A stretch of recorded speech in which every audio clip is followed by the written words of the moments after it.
লঙ্ঘন এবং কিছু সহিংসতার ঘটনার মধ্য দিয়ে ভোট চলছে রাজধানীর কোলঘেঁষা 4টি ইউনিয়নে। সেখানে প্রশাসনের নিরপেক্ষতা নিয়ে অভিযোগ অনেক প্রার্থীর। সোমা ইসলামের রিপোর্ট।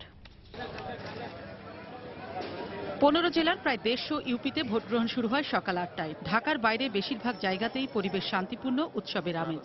তবে রাজধানীর পাশে 4টি ইউনিয়ন মান্ডা, দক্ষিণগা, ডেমরা ও নাসিরাবাদে সকাল থেকে বেশ কিছু অনিয়মের ঘটনা ঘটেছে। সহিংসতা ঠেকাতে নজরদারি বাড়িয়েছে প্রশাসন। আজকের নির্বাচনটা একটু বেশি ঝুঁকিপূর্ণ প্রশাসনের নিকট মনে হচ্ছে এরকম। এই জন্য বেশি বেশি এলাকাটা একটু রিমোট এরিয়া এবং রোডঘাট খুব সংকীর্ণ আর কি। আমার মনে হয় না, আর আমরা আমাদের আইন শৃঙ্খলা বাহিনী পাশাপাশি প্রশাসন আমরা খুব স্ট্রং আছি। তবে প্রশাসনের নিরপেক্ষতা নিয়ে নানা অভিযোগ করেছেন প্রার্থীরা। প্রশাসন কার ইশারায় কেমন করে এইভাবে পক্ষপাতিত্ব করার চেষ্টা করতেছে।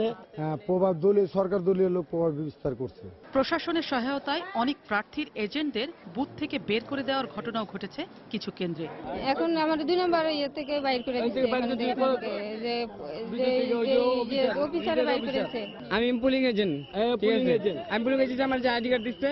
তো আমি মহিলা কেন্দ্রে ছিলাম, আমার ম্যাজিস্ট্রেট আসলো, তো আসার পর উনি আমাদের বের করে দিল। এসব অভিযোগ মানতে নারাজ প্রশাসন। ম্যাজিস্ট্রেট সাহেব আসছিল, ম্যাজিস্ট্রেট সাহেব এসে ওরা চেক করে দেখছে যে